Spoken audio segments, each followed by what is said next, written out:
Hello fellow Hunters of the Night, this is Omega Ace Gaming with a post-commentary for my no-death run of Castlevania Bloodlines.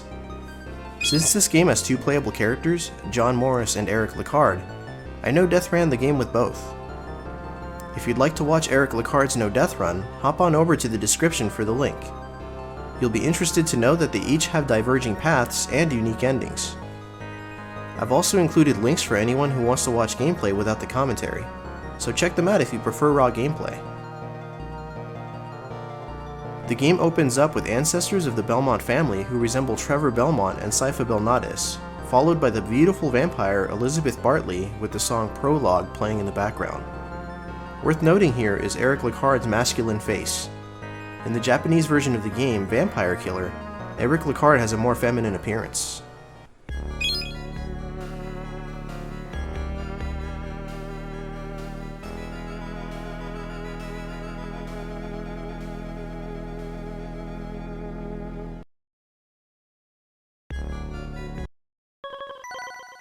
As you can see, I made sure to set the difficulty to Expert. I did this because the game's extended endings only play on this difficulty. And here's the character select screen containing John Morris and Eric Licard. This is the first time John's whip is officially named the Vampire Killer. Eric Licard's weapon of choice, strangely named the Alucard Spear, was likely a typo or a mistranslation. This was later remedied when a spear with the same name was included in the Japan-only Sega Saturn version of Castlevania Nocturne in the Moonlight, and the Nintendo DS sequel, Castlevania Portrait of Ruin.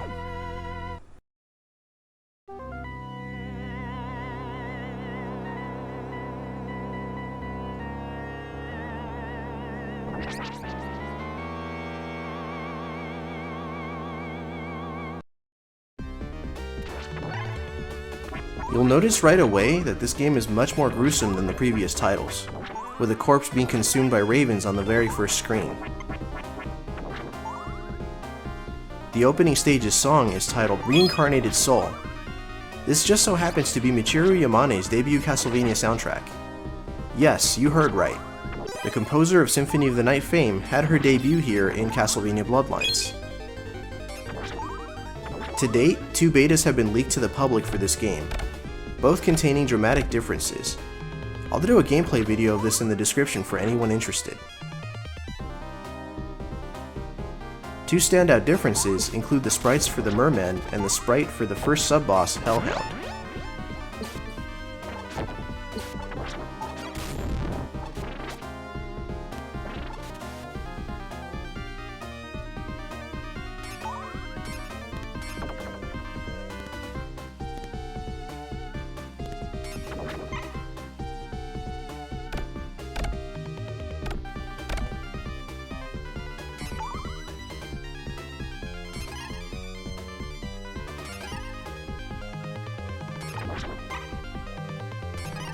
Speak of the Devil, or Speak of the Hound rather. This first sub-boss has 3 attacks: breathing fire, howling, and charging forward. There's not much to him if disposed of quickly. The song that plays during these sub-bosses is titled Messenger from the Devil.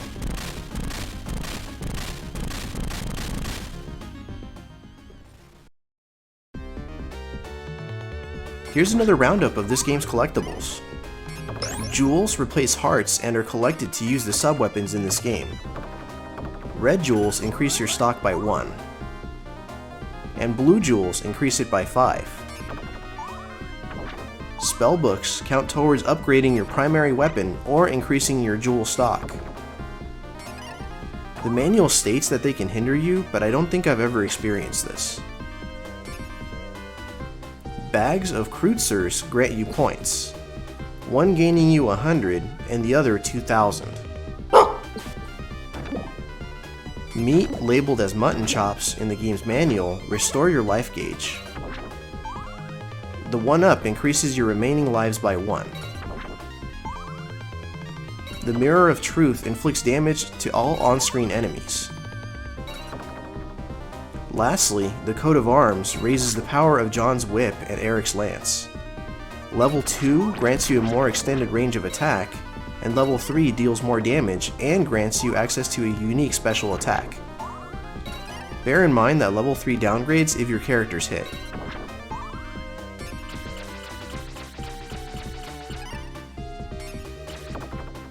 For anyone curious about where this fits in the overall timeline, Castlevania Bloodlines takes place in 1917, over a century after Symphony of the Night, which took place in 1797.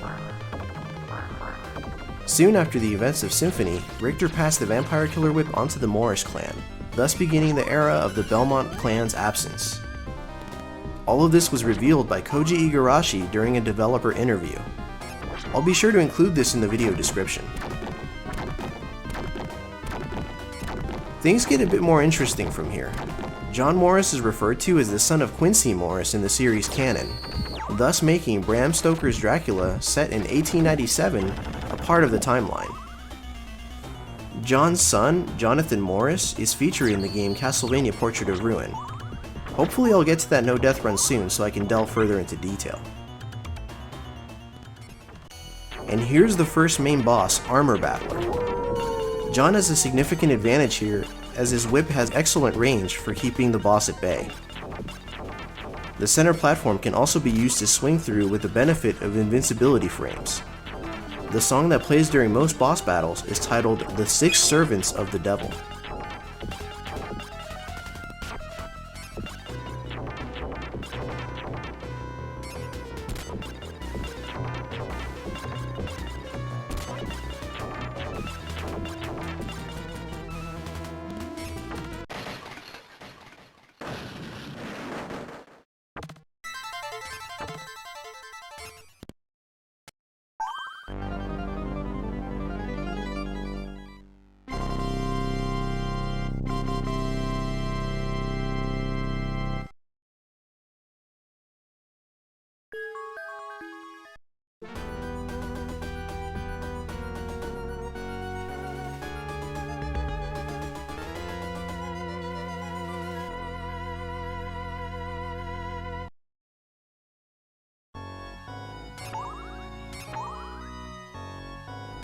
I can't stress enough how beautiful the background is in Stage 2's opening.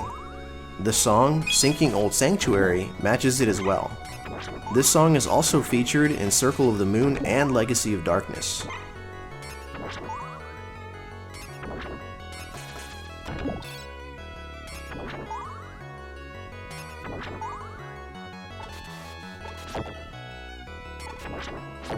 Here's a bit of trivia for you hardcore fans.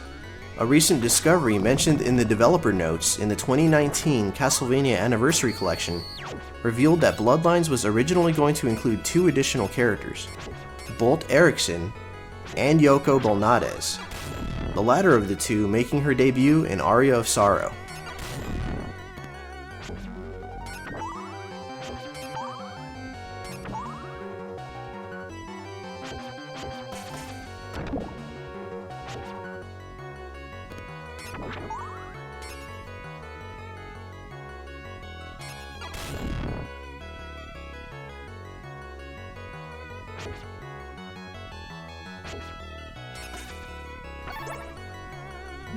Oof, that sucked. That swing almost led me to my death.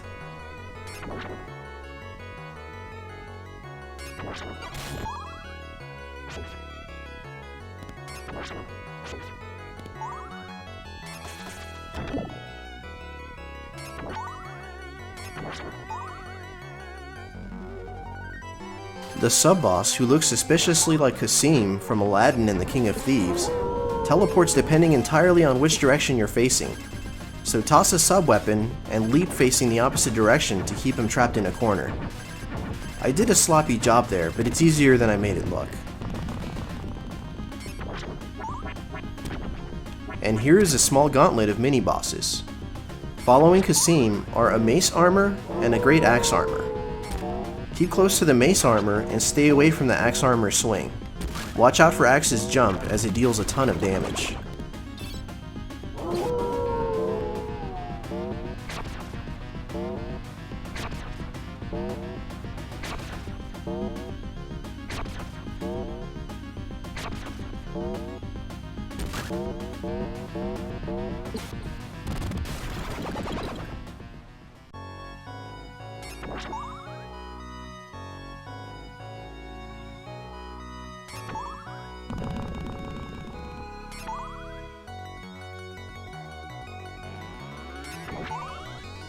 Medusa heads are back. The Medusa heads are different when compared to their beta versions. Blood is no longer on their necks, and their animation is quite different.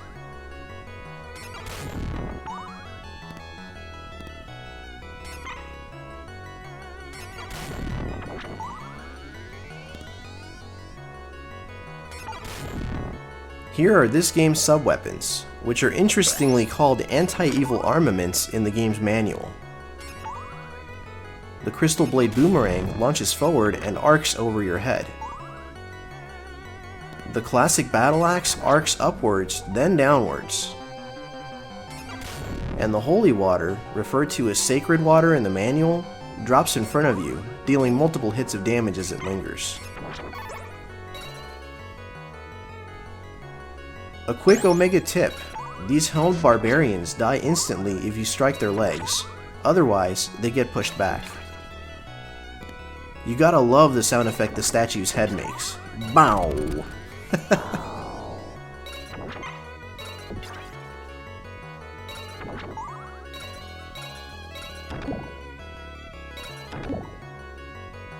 Blink and you'll miss. That was one of the enemies featured in the game's manual, the Skeledragon.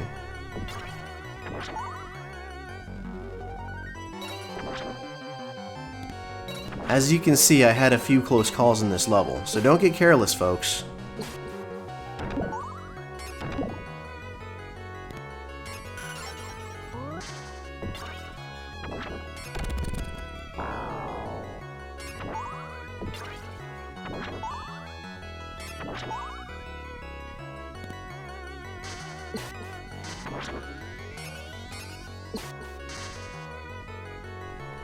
And there's another close call.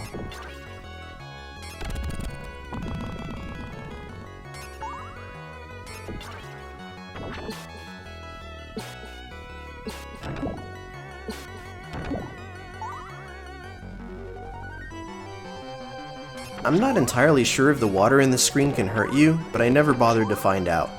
Notice the ship in the background. I'll include some trivia about a ship later in this video. Here's the Stage 2 boss, the Golem. It can be approached in a few different ways. You can chip away at its body until the head is within reach, or you can use sub-weapons that reach up high, such as the Battle Axe, to damage the face sooner than later. I chose to chip at the body a bit and whip upwards afterward.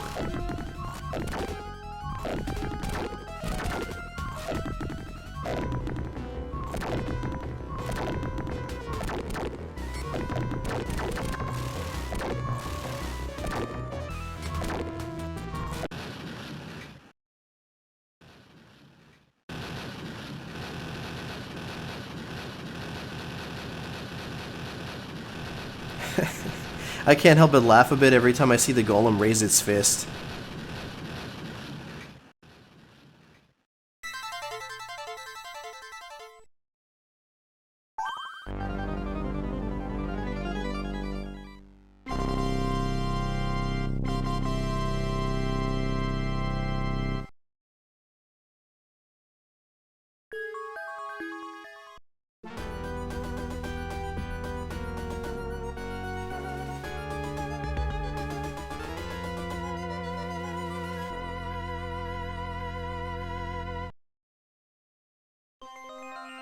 Stage 3, the Leaning Tower of Pisa, Italy, wastes no time as harpies fly straight towards you wielding spears. At times, when a harpy's head is struck, it can be decapitated, resulting in blood spurting everywhere.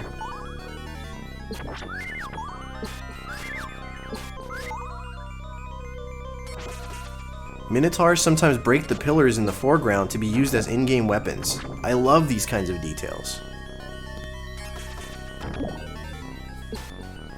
For you music lovers, this song is called The Discolored Wall. It is by far the most ominous track in the game.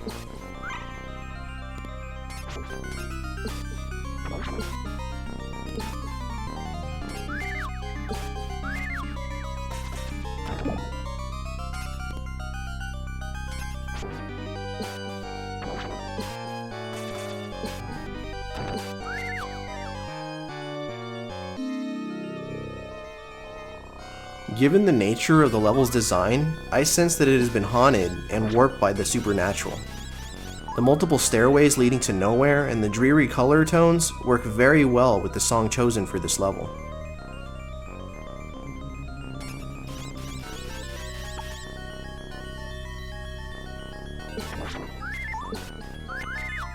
I've gotta admit, the slanted theme of this stage works very well given the source material.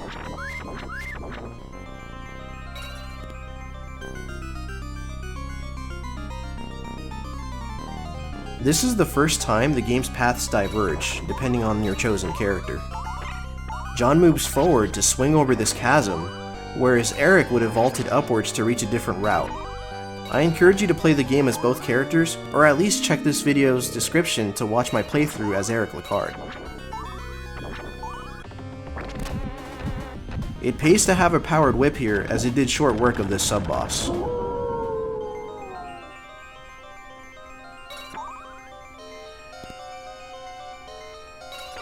We're nearing the top of the tower as it sways side to side. Take your time here and leap from platform to platform. If you wait for the Medusa heads to spawn before jumping upwards, you save yourself the trouble of having to kill the majority of them.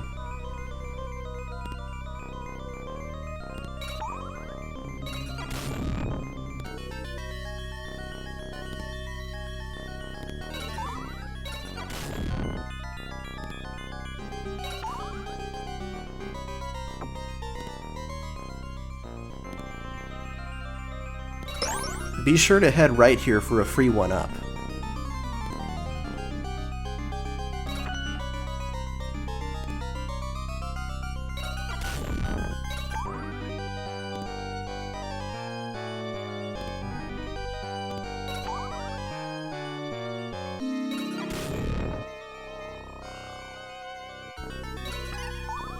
The bats here have a dangerous trajectory.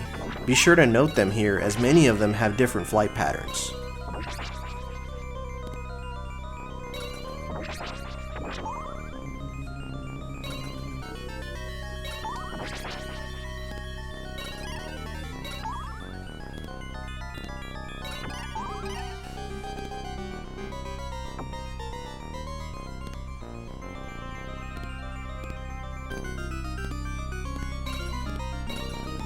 Don't worry too much about these flying skeletons. If you observe their pattern, they circle you once before heading straight for you. If you're confident you can reach them, you can take them out before they finish circling you. If not, simply wait for them to complete their circle before taking them out. This segment isn't as complicated as it looks. Just focus on hopping straight upwards rather than worrying about the platforms on the sides.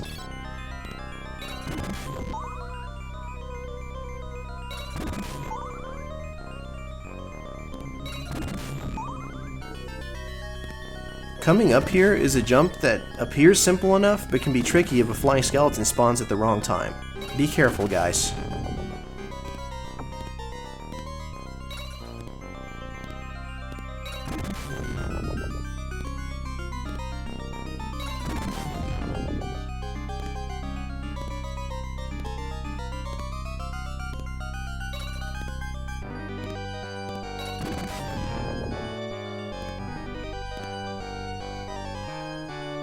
I've always felt that these platforms in a straight path felt out of place, and for whatever reason they take you straight to the top of the Tower of Pisa. And here's the Stage 3's boss, Meatball Demon. I'm kidding, it's a gargoyle. My best advice is to throw axes as it flies across the screen, and only jump to strike it after it launches its meatballs. Tail.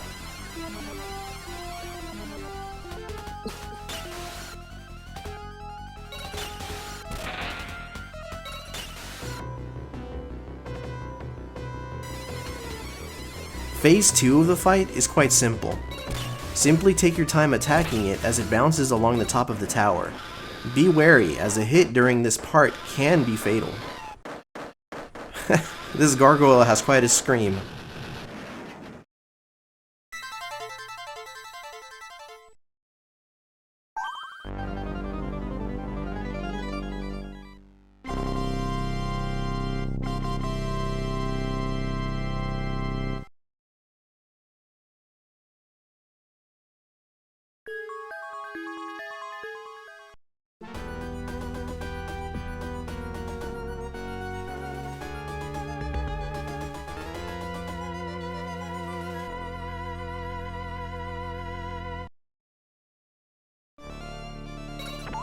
Castle fanatics, this trivia is for you. The castle in the background here is Katz Castle from Germany. Count Johann of Katzenelnbogen built it at the end of the 14th century. This trivia was brought to you by the Castlevania dungeon, link in the description. And mad props to Alpha Nerd for noticing the castle during his playthroughs. Why are all the skeletons wearing helmets? Remember the timeline for this game? 1917, at the height of World War I.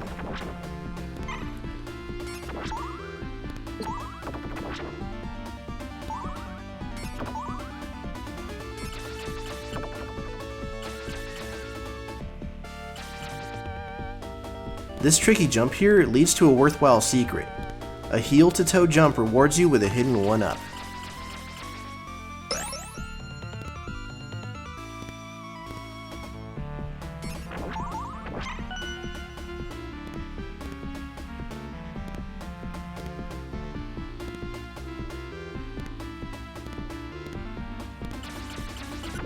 This hidden health item is the only one in this stage, and so early too, making this a very dangerous level.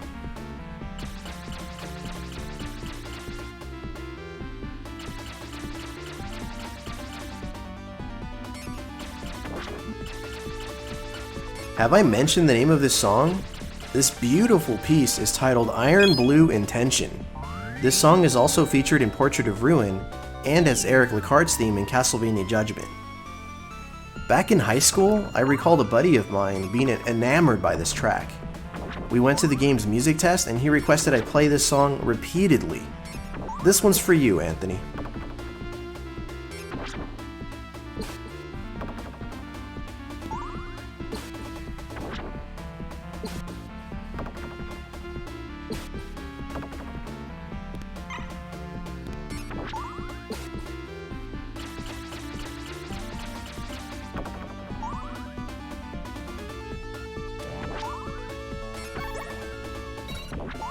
This screen's pretty tame as long as you remember to look out for the incoming bats.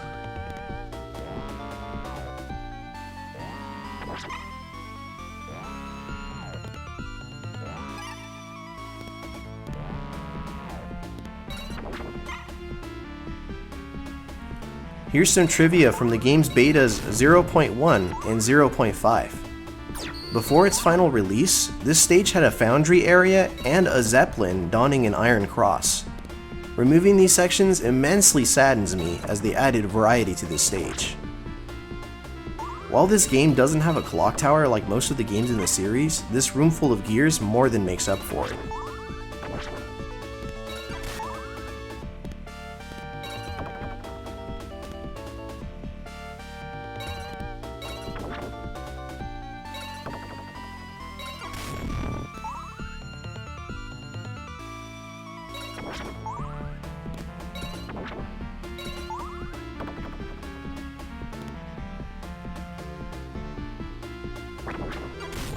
Look out for the skeleton above this platform. I've often hit it jumping from one gear to the next. It's annoying since the skeleton is not visible until after you've hit it.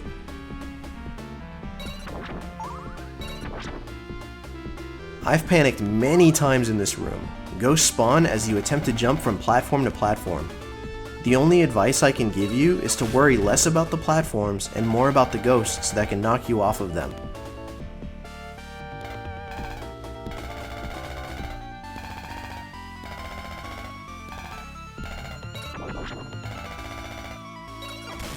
You can slowly bring the platform back up if you jump repeatedly. This trick doesn't work from the right side. I know this looks ridiculous, but it's a lifesaver.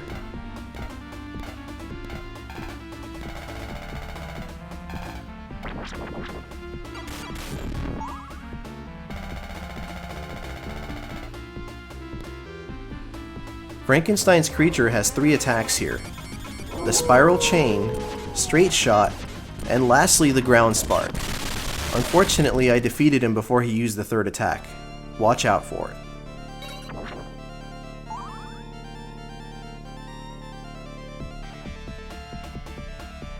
These speed demons fly left, right, and then come down and make a mad dash towards you. Do not jump over them. Instead, simply strike them as they approach you. Can you believe the game devs put this blade here? Shame on you.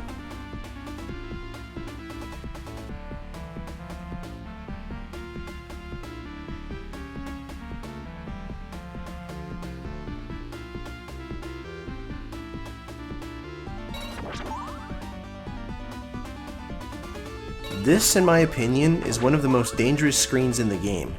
Platforms rotate as bats fly from behind you, and skeletons with maces attempt to knock you off balance. I'll pray for whoever gets to this part.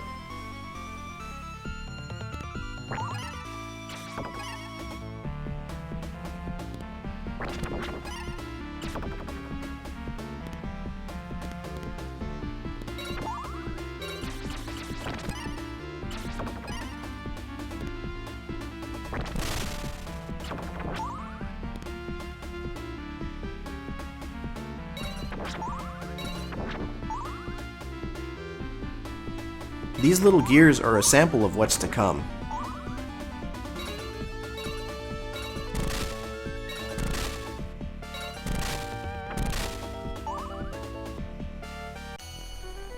Isn't this one of the cutest bosses you've ever seen? This little guy is called Little Gear Steamer. Its attacks include flipping around all crazy, tossing gears, and Ryu's spin kick. Observe how it shrinks as you attack it.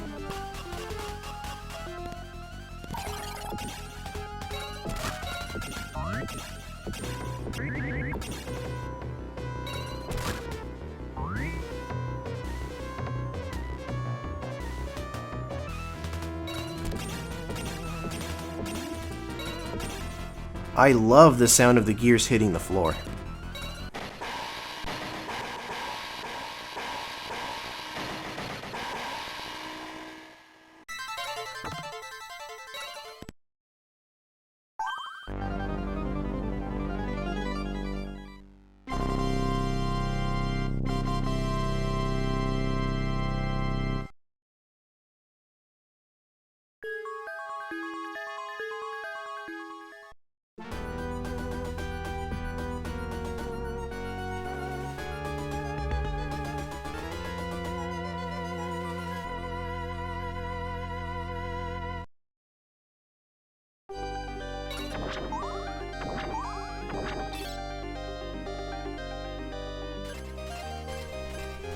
I really like this song. This regal song is titled Prayer of a Tragic Queen. Does the name ring a bell? It should. Both this and the theme from Symphony of the Night, The Tragic Prince, were composed by Michiru Yamane. What a beautiful nod to her early work. I'm thrilled to tell you that these are the only red skeletons in this game. They're such a common enemy in the series, so this is a nice breath of fresh air.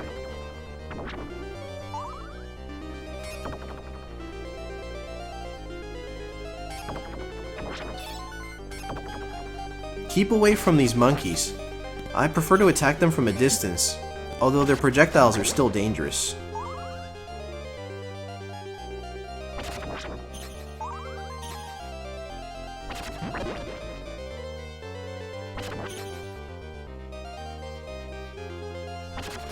Here's some interesting trivia from issue 22 of the magazine Megatech. When Castlevania Bloodlines was about 50% complete, Konami originally intended for another stage to be in the game. This stage, referred to as the Phantom Ship of Dover, would have been located along the English Channel on the map of Europe. If following the Bloodlines route, this would have placed the stage right between Versailles Palace in France and Castle Proserpina in England. This same magazine mentions the ghost of Marie Antoinette as the boss you face later in the level. More on that to come.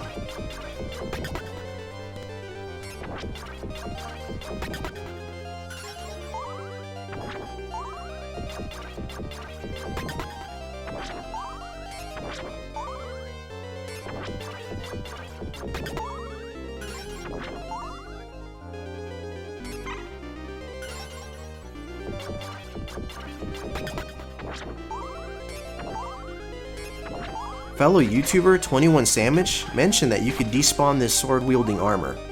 I never quite got the trick down, but I thought I'd at least mention it. Be wary of the portraits in the background, as they do spawn ghosts. Fortunately, my whip was powered and I could eliminate this bone tower from a safe distance.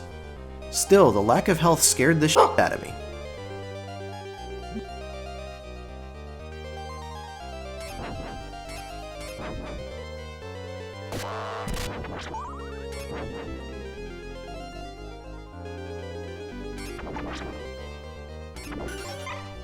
Talk about being on the ropes. I was very fortunate to reach this hidden wall meat. If you're lucky, these bag demons also throw meat in your direction about a third of the time. This time, I was not so fortunate.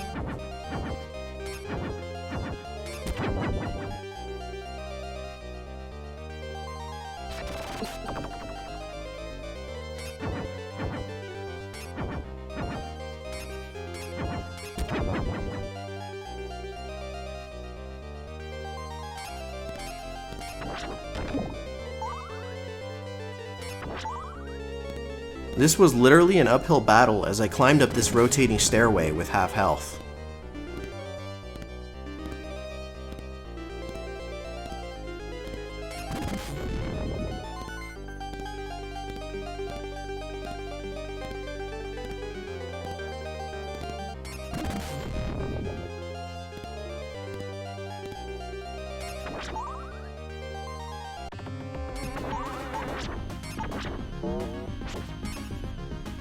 This fighter armor, or as I fondly call him, Kung Fu Knight, has a reasonably short reach unless your character's far away. Look out for that Stretch Armstrong.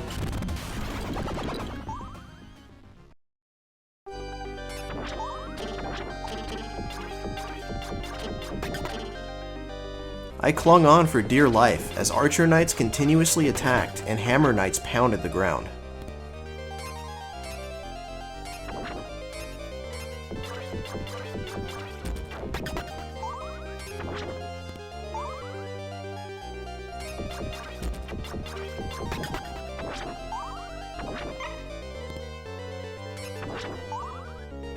Be cautious here, as the Wheel Knight scratches itself while charging towards you.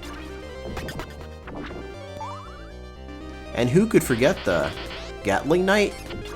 Well, it was invented in 1862, so why not? Another sub-boss.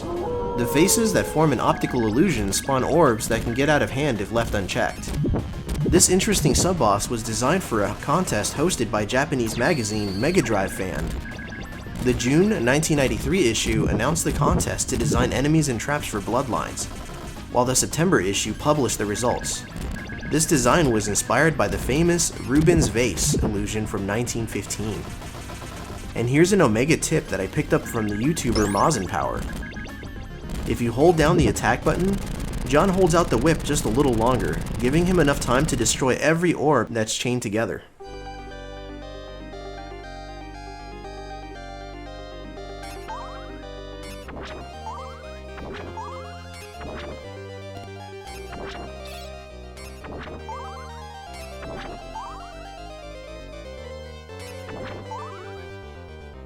Just like that, we've made it to the alleged ghost of Marie Antoinette, Queen of Moss.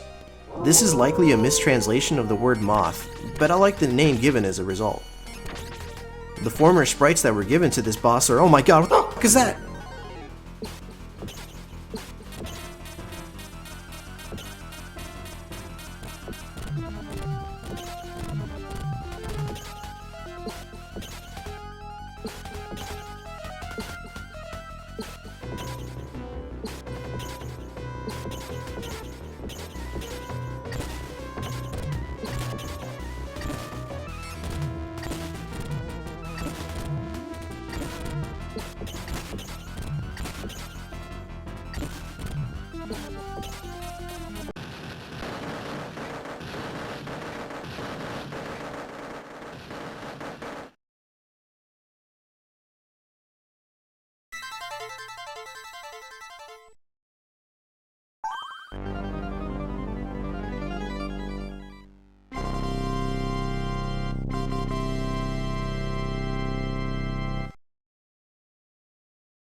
Is it gone?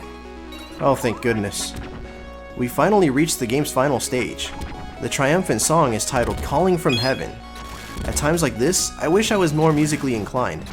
Unfortunately, the most I can do is describe how the background of the song goes up and down in a melodic fashion. Observe how the screen splits into three. This is the beginning of this level's attempts to throw you off your balance. Blood drips from the ceiling as Medusa heads do what they can to knock you off your feet. There's a 1-up on this screen, but I failed to grab it. My advice? Watch your feet when the screen splits. They'll help you land where you need to.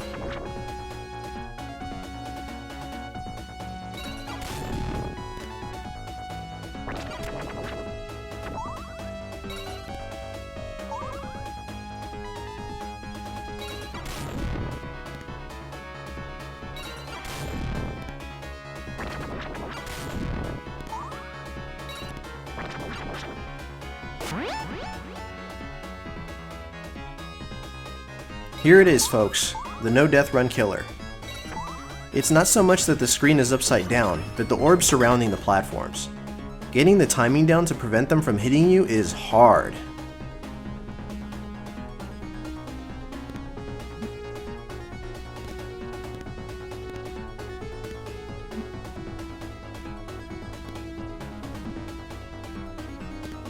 As you just saw, I lost a lot of health there. I was no longer confident about my run, but I trudged forward. Ordinarily, I would be able to get my health back later in the level, but on the expert difficulty, this is not the case.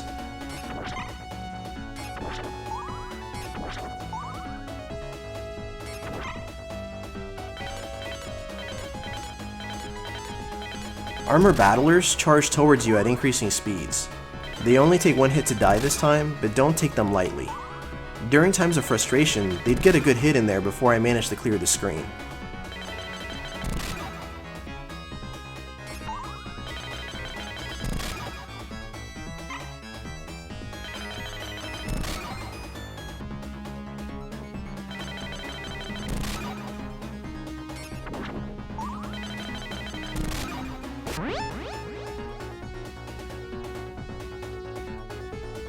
And here is one of the longest video game gauntlets I've ever seen.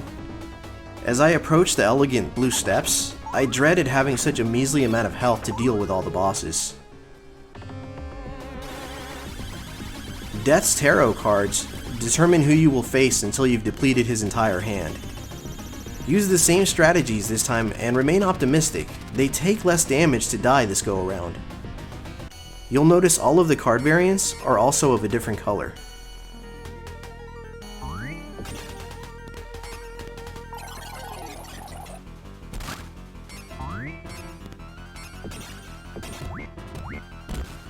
Here's a bit of extra trivia to fill the commentary silence.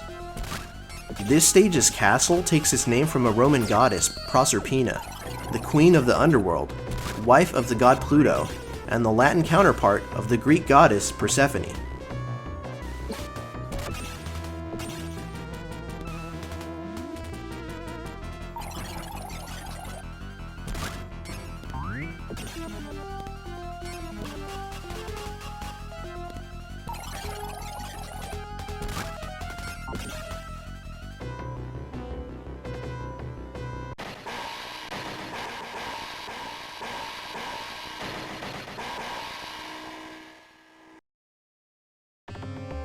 On the normal difficulty, Death's tarot cards would include an additional card that drops a ton of meat. On expert, this is not the case.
At long last, Death has run out of cards and is forced to face you. If I had to compare Death in this to his other variations, I would describe him as an easier version of the one from Super Castlevania 4. His scythes drop in your last location, and his dive is easy to evade. What a lovely robe you're wearing.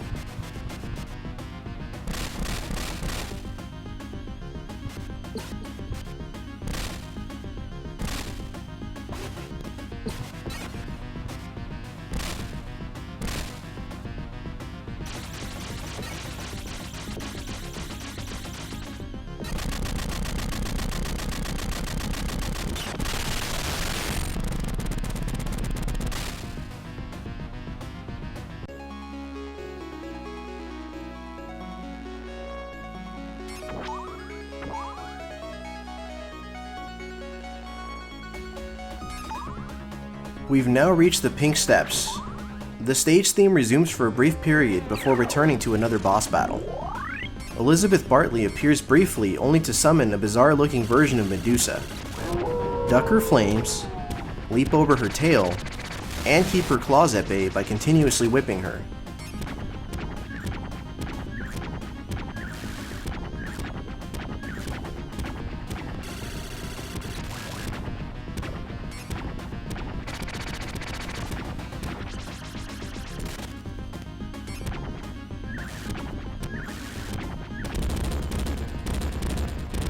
Look at those meatballs fly.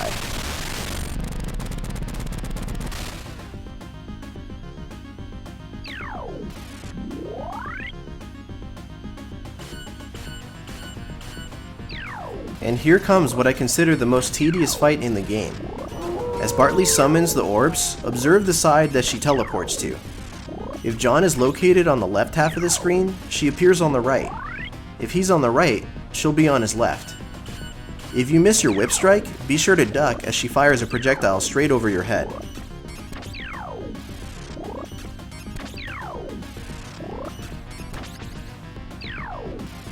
This fight will go on for a bit, so here's some trivia on Elizabeth Bartley. In the year set within the game, 1917, Bartley turned Eric Lecard's fiancée, Lucy Seward, into a vampire. Elizabeth Bartley is based off an infamous serial killer, Countess Elizabeth Bathory, born in 1560 and dead in 1614. During her life, she was thought to have killed approximately 650 victims, all young women. She's rumored to have bathed in their blood to keep herself youthful, which has led to her association with vampires. In Bloodlines, Elizabeth Bartley was thought to have been resurrected by her servant witch, Drolta Zuentes. All of this and more is detailed in an internal document shared by Konami's Chicago offices to Electronic Gaming Monthly as part of the pre-release of Castlevania Bloodlines. A huge thank you to Michael Levi, aka Dongold, for sending me a digital copy of this document. Check the video description for a link to his channel.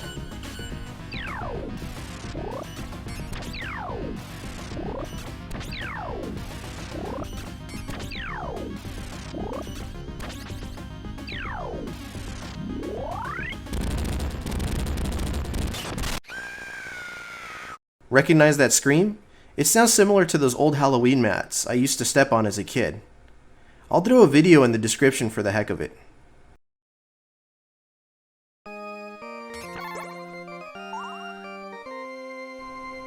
You should all recognize this song. This is Simon Belmont's theme from Castlevania. Several other pieces from classic titles are still hidden within the game. You'll find them in the game's sound test and in this video's description.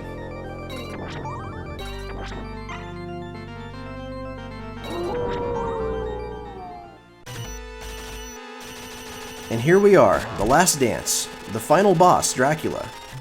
The song played during this epic finale is called The Vampire's Stomach. I've gotta admit, his design here is a bit strange as he appears to have purple skin and orange hair. Time your jumps and strike his face as he spawns fireballs to inflict damage on John.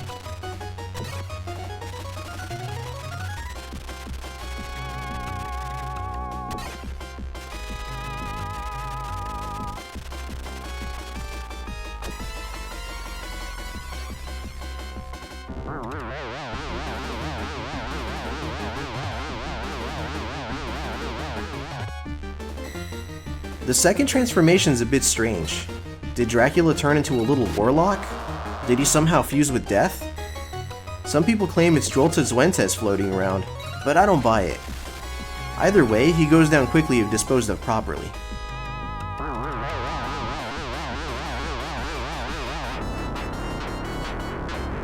Three forms? It's uncommon, but it happens. Dracula's third form is dangerous as he does fire projectiles that can be tricky to measure. If you can help it, keep a far distance from him so you have time to react. If not, do what you can to dodge the flying sickles.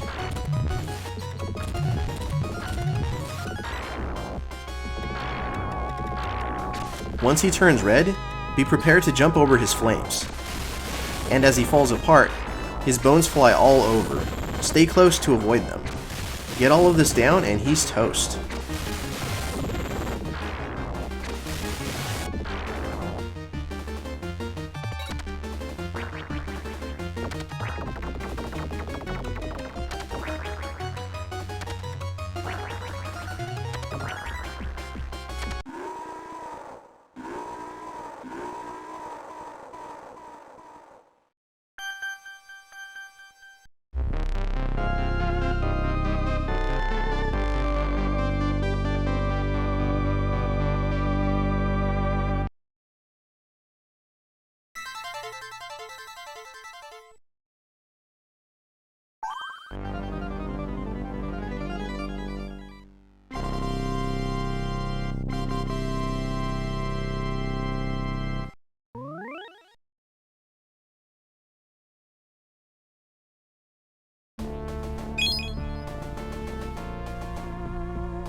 I'd like to take this moment to dedicate my No Death run to Celestial Light.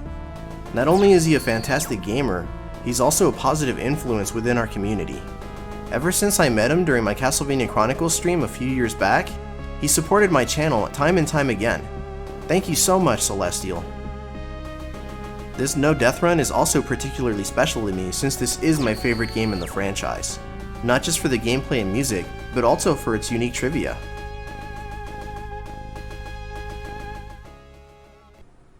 Anyway, I hope to see you next time during my No Death run of Super Castlevania 4. I hope you enjoyed this video. If you'd like to see more content like this, I'm interested in this. Please consider hitting the like button, subscribing, and turning on the notifications, as it does help keep the channel going. This is Omega Ace Gaming, and thanks for watching.